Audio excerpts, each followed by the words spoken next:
To new TV Telugu.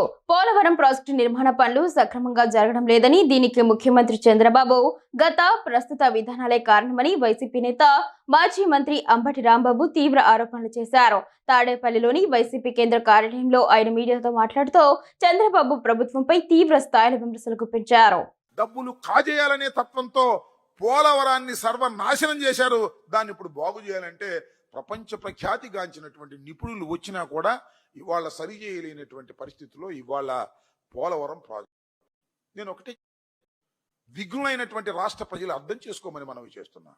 Copper డ్యాములు రెండూ కూడా 2018లో ప్రారంభించబడ్డాయి. కాఫర్ డ్యాములు రెండు, ఎందుకంటే డయాఫ్రమ్ వాల్ వేయడానికి కాఫర్ డ్యాములు రెండు కూడా పూర్తి చేయాలి. అవి ప్రారంభించింది 2018లో చంద్రబాబు నాయుడు గారు. ఇప్పుడు వాటి life time is only 3 years. Guarantee period is only 3 years. It's a temporary structure. ఎప్పుడైతే 3 years లోపల మనం డయాఫ్రమ్ వాళ్ళు ఎత్తకం రాక్ ఫిల్లింగ్ డ్యాము వేసేస్తామో అప్పుడు ఈ రెండింటిని రిమూవ్ చేయాలి. రిమూవ్ చేస్తేనే నీకు జల విద్యుత్తుని అక్కడ ఉత్పాదన చేసుకోవడానికి అవకాశం ఉంటుంది. కేవలం 3 సంవత్సరాలకు గ్యారంటీ ఉండే వాటినే 2018లో ప్రారంభించారు. ఇవాళ ఎన్నాళ్ళైందండి?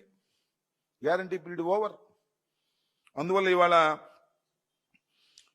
సరే ఈనాడులో ఒక రకం రాశారు, ఎగువ కాఫర్ డ్యామ్ పై భయం అక్కర్లేదు, ఎగువ కాఫర్ డ్యామ్ గురించి మీరు భయం అక్కర్లేదని నిపుణులు చెప్పినట్టుగా ఈనాడులో వేశారు. సాక్షులు ఏమేసారు, కాఫర్ డ్యామ్ సీపేజ్పై అప్రమత్తంగా ఉండండి. కాఫర్ డ్యామ్ అంటే ఇది ఎగువ కాఫర్ డ్యామ్. మొన్న కుంగింది అన్నారే, అది కుంగటం పెద్ద ప్రమాదం కాదని కూడా నేను కూడా చెప్పాను. ఆ కుంగింది అన్నది అది లీకేజీలు ఉన్నాయి. ఎందుకున్నాయి అంటే అది 3 సంవత్సరాలు దాన్ని పనిచేసేది. ఇప్పుడు 3 సంవత్సరాలు దాటిపోయింది కాబట్టి లీకేజీలు ఉంటాయి. జాగ్రత్తగా ఉండాలి, అప్రమత్తంగా ఉండాలి. దానికి ఏదో డ్యామ్ వేశారు, దానికి మళ్ళీ బట్రస్ డ్యామ్ అని ఒకటి కొత్తగా వేశారు. వీళ్ళు నిపుణులు చెప్పబట్టే బట్రస్ డ్యామ్ వేశారు. కాబట్టి దాన్ని అట్లా కాపాడుకుంటూ వస్తున్నారు. అంటే ఇది అంతులేని కథలాగా నడుస్తూ ఉంది. ఇవాళ కూడా నేను మనవి చేస్తున్నా, నారా చంద్రబాబు నాయుడు గారి ప్రభుత్వం, రామానాయుడు గారి ప్రభుత్వం, డ్రామానాయుడు గారి నాయకత్వంలో ఇవాళ కూడా అక్కడ సరైనటువంటి సక్రమైన పద్ధతుల్లో నిర్మాణం జరగటం లేదు. డయాఫ్రామ్ వాల్ నిర్మాణంలో కూడా అవకతవకలు జరుగుతూ ఉన్నాయి. కక్కుర్తి పడుతున్నారు. ఎవరు? నారా చంద్రబాబు నాయుడు గారు కక్కుర్తి పడుతున్నాడు.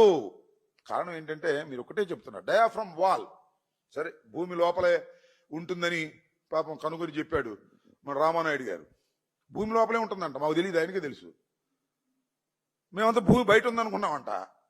అది భూమి లోపల అంతర్భూమిలో ఉంటుందంట, మాకు తెలియదు. కొత్తగా ఈయన వచ్చాడు, రామానాయుడు గారు చెప్తున్నాడు భూమి లోపలే ఉంటుందని మాకు తెలుసు.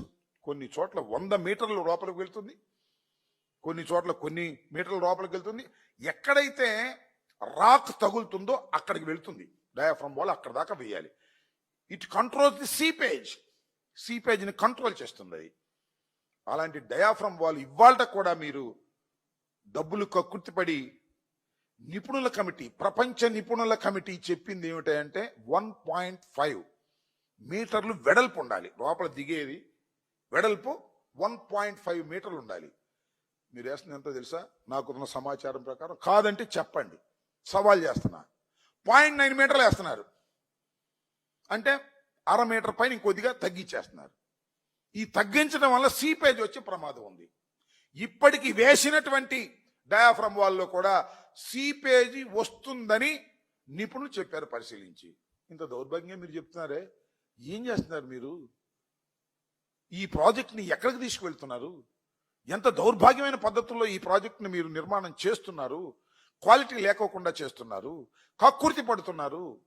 మొన్న ఎప్పుడో చూసా నేను, మాజీ ఎంపీ ఉండవల్లి అరుణ్ కుమార్ గారు ఈ డయాఫ్రామ్ వాళ్ళు కొట్టుకుపోయిందంటే రేపు ఎర్త్కం రాక్ ఫిల్లింగ్ కూడా కొట్టుకుపోద్ది కదా, టీవీలో చెప్తున్నాడు. రాజమండ్రి మొత్తం మునిగిపోద్ది కదా. అసలు ఇది అవసరమా? ఏది ఈ పోలవరం ప్రాజెక్టు ఆపేస్తే పోద్ది అన్నాడు. అంటే ఆయన మరి అర్థమై అన్నాడు, అర్థం కాకన్నాడు. ఆయనకున్న భయం అయింది. నేను మొన్న కలిసినప్పుడు కూడా చెప్పా, అలాంటి ప్రమాదం ఏమీ ఉండదు అని. అంటే ఒక్కసారి వేసినటువంటి డయాఫ్రమ్ వాల్ కొట్టుకుపోయిందంటే ఇలాంటి అనుమానాలు వస్తున్నాయి. దీనికి కారణం మీరు, నారా చంద్రబాబు నాయుడు గారు. అదేమంటే నాకు 40 సంవత్సరాల అనుభవం, 30 సంవత్సరాల అనుభవం, 50 సంవత్సరాల అనుభవం, నా అంత గొప్పోళ్ళు అనేటువంటి మాటలు మాట్లాడుతూ ఉన్నారు. సర్వనాశనం చేసేసి ఇవాళ అనుమానాల్లో పెట్టేశారు మీరు. చివరికి నిపుణుల కమిటీ వచ్చిన, అంతర్జాతీయ నిపుణుల కమిటీ వచ్చిన వారి సలహాలు కూడా వింటలేదు మీరు.